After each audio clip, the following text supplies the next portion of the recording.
De plano ya no sabe uno si llorar, reír o maldecir. Una vez más, y nunca tan lamentable como en esta, vemos la procesión y nomás no nos hincamos. A pesar de que lo colectivo nos aplasta y afecta a todos, seguimos atorados en lo particular.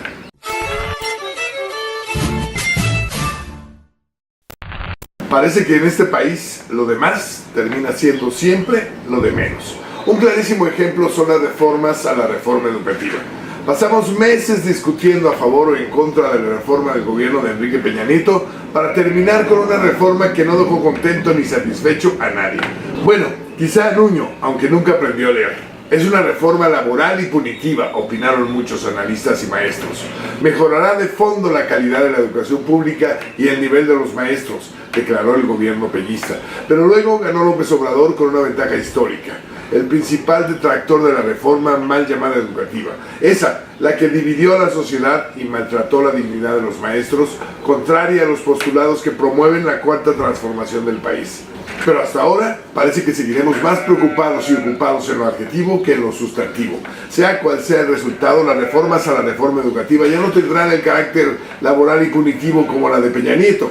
Habrá avances en los derechos y conquistas del magisterio, pero no servirán para transformar mucho. Es una reformita, como dijo la maestra del Bester, que simplemente no atisba cambios más profundos. Primero, porque se supone que el propósito de la educación es contribuir a formar ciudadanos libres, participativos, responsables e informados, capaces de ejercer y defender sus derechos, que participen activamente en la vida social, económica y política de México. Segundo, porque si AMLO de veras quiere lograr la cuarta transformación de México y los mexicanos de veras quieren cambiar de fondo la realidad que vivimos, necesitamos desterrar malos hábitos, aprender buenos y practicarlos. Y para entender y asumir nuevas actitudes y costumbres es indispensable reeducar. La primera pregunta para saber qué reformas en la educación necesitamos tiene una respuesta muy concreta, pero nada sencilla. ¿Cómo deben ser los mexicanos que queremos formar? Concreta pero nada sencilla si pensamos en el propósito fundamental de la educación y en el compromiso central del presidente López Obrador, transformar la realidad social y política del país, es decir, un nuevo paradigma. Nos enfrentamos a la necesidad de construir un México más libre, justo y próspero, que forma parte de un mundo cada vez más interconectado, complejo y desafiante. Así dice el documento El modelo educativo en México, el planteamiento pedagógico de la reforma educativa, elaborado por el Instituto de Investigaciones sobre la Educación de la UNAM y publicado en 2016. El trabajo destaca que una educación integral como la que se debe impulsar es la que hace posible que el amor a México se traduzca en una convivencia más armónica, en un mayor respeto a los derechos humanos y el Estado de Derecho, en el aprecio, cuidado y racional aprovechamiento de nuestra riqueza natural, así como en la capacidad de hacer valer los principios de libertad, justicia y solidaridad en el mundo global en el que hoy se desenvuelven las naciones.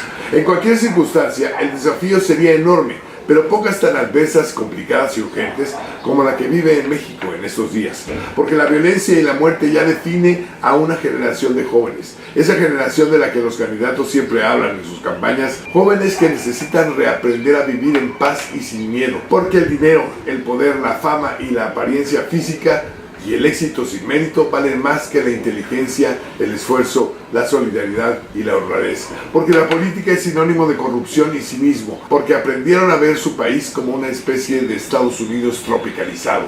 Porque estamos diseñados para justificar nuestras faltas en la errónea y contagiosa actitud de los demás. Si todos los demás lo hacen, pues me vale. Qué bueno que el gobierno, los sindicatos y los legisladores estén tan preocupados y ocupados en la evaluación a los maestros, el ingreso al servicio docente y la promoción de cargos directivos por los derechos y conquistas contractuales, pero ojalá que todos, gobierno, maestros, legisladores y padres de familia, entiendan que la reforma educativa que necesitan los mexicanos, sobre todo los más jóvenes, demanda mucho más esfuerzo, talento, compromiso, trabajo y responsabilidad que los demostrados hasta el momento. Ojalá que lo demás no termine siendo, como siempre, lo de menos.